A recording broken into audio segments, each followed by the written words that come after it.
எடப்பாடி பழனிசாமி பச்சை துரோகி. முன்னாள் அமைச்சர் ஜெயக்குமார் அவர்கள் அளித்த பேட்டியால் அதிர்ச்சியில் அதிமுகவின் தொண்டர்கள்.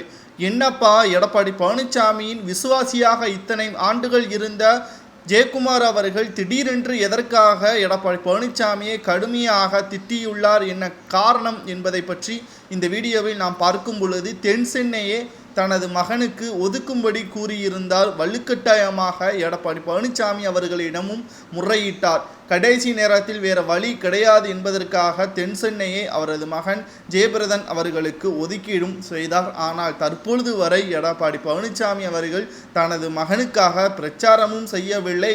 பிரச்சாரத்திற்கான தேவையான வாகனத்தையும் உரிய நடவடிக்கைகள் முறையில் அதிமுகவின் சார்பாக வழங்கவும் இல்லை. இது எடப்பாடி பழனிசாமி திமுகவின் வேட்பாளர் தமிழச்சி தங்கப்பாண்டியனை வெற்றியடைய வைக்க வேண்டும் என்பதற்காக இத்தகைய செயல்பாடுகளை செய்கிறாரா, மறைமுகமாக பணத்தை பெற்றுவிட்டாரா என்ற ஒரு கேள்வி எனக்குள் எழுந்திருக்கிறது என்றும் தற்பொழுது ஜெயக்குமார் அவர்கள் அந்தர்வல்ட்டியும் அடித்திருக்கிறார். பல்வேறு தொகுதிக்கு எடப்பாடி பழனிசாமி அவர்கள் பிரச்சாரத்திற்கும் சென்றுள்ளார். மேலும் பல வாகனங்களையும் அத்தொகுதிகளுக்கு வழங்கியும் உள்ளார்.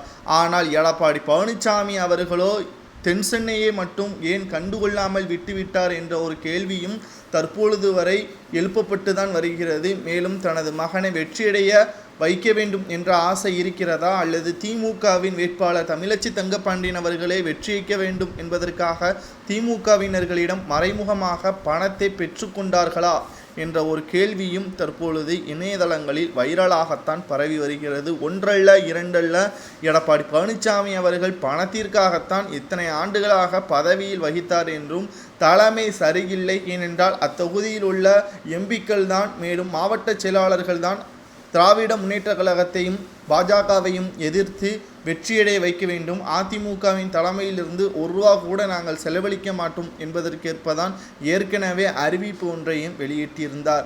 இந்த மக்களவைத் தேர்தலில் வேட்பாளர்கள் யாரும் ஏழைகளாகவே இருக்க மாட்டார்கள். எல்லோருமே பணக்காரர்கள் தான். கல்வி நிறுவனங்கள் மற்றும் தியேட்டர்கள், மால்கள் போன்றவைகள் அனைத்தும் தான் வைத்திருக்கிறார்கள்.